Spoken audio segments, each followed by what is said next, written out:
মারছে, আবার খাওয়াইছে। এটা কোন মানে ইসে আছে? মানুষকে তো এরকম মাইরে ফেলায় না। সে যদি একটা খুনিও হইতে পারে, তাহলে তো এরকমের জীবন তো মাইরে ফেলাইতে পারে না বলেন। তারা প্রশাসনের কাছে দেন, কিন্তু ওরা ওরে মাইরেন না। নিতে হলে টাকা দিতে হবে 35,000। 35,000 টাকা দিয়ে ছাড়াই নেন, নাহলে আমরা ওরা ছাড়বো না, ওরে আরো মার। ফ্যামিলির কেউই নাই একটা মানুষের। আমার আপনার কি যদি এরকম থাকতাম, তো আমরাও একই পথের প্রতীক হইতাম। যে মা বাবা ভাই বোন কেউই নাই। মূলত 11টার দিকে আমার বাবাকে ফোন দেওয়া হয়েছে, রাত 11টার সময় ফোন দেওয়া হয়েছে, আপনি কি তোফাজ্জেলের মামা?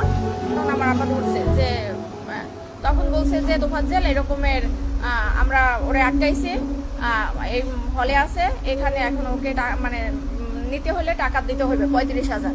35,000 টাকা দিয়ে ছাড়াই নেন, নাহলে আমরা ওরা ছাড়বো না, ওরে আরো মারবো। তখন আমার আব্বা বললো যে আমি তো গ্রামের বাড়িতে, আমি কিভাবে করবো।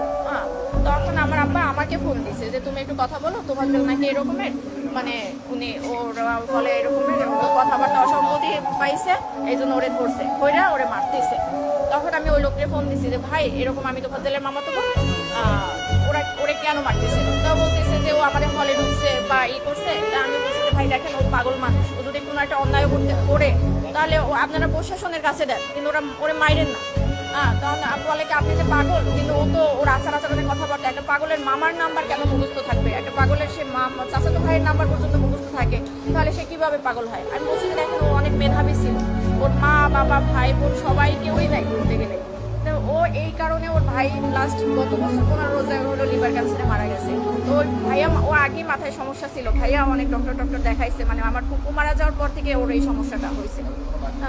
কিন্তু কারোর কোনো ওই যে আপনি খাবার খাচ্ছেন, আপনার থেকে টান দিয়ে নিয়ে খাইলো, মানে ওর ক্ষুধার জ্বালার কারো থেকে টাকা নিল চাইয়া, যে এইরকম। ওর বাবা মারা গেছে রোড অ্যাক্সিডেন্টে 8 বছর আগে। 5 বছর আগে ওর মা মারা গেছে লিভার ক্যান্সারে। তারপর ছিল ওরা 2 ভাই। ওর ভাই হলো নাজিরপুরের থানার এসআই নাসির হোসেন। তখন উনি গত বছর মানে পহেলা রোজায় ধরা পড়ছে ক্যান্সার, উনি 15 রোজায় মারা গেছে। তো ওর ভাই মারা যাওয়ার পরে ও হলো ও একদম রাস্তার উপর পাগল হয়ে গেছিল।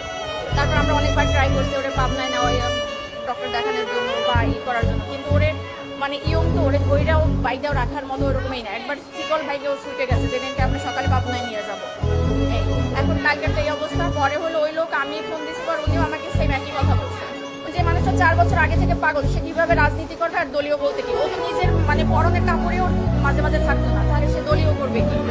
মানুষকে তো এরকম মাইরে ফেলায় না। সে যদি একটা খুনিও হইতে পারে, তাহলে তো এরকমের জীবন তো মাইরে ফেলাইতে পারে না বলেন। এটা কোন আইনে আছে আর কোথায় আছে?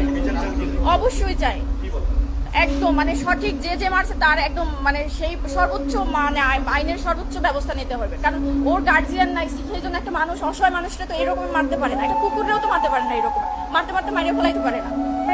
মারছে, তারপর আবার ভাত খাওয়াইছে, এরপর আবার মারছে, আবার খাওয়াইছে। তো এটা কোন মানে ইসে আছে? সে যদি কোনো একটা অন্যায় করতে পারে বা ওরা কথার অসঙ্গতি দেখায় তো তারা সন্দেহ করছে, তাহলে তাকে থানায় দিয়ে দিত। তারে 3-4 ঘন্টা মাইরা তারপর আবার থানায় মানে একটা হসপিটালে ভর্তি করায় নাই, তাকে হসপিটালের বাইরে রেখে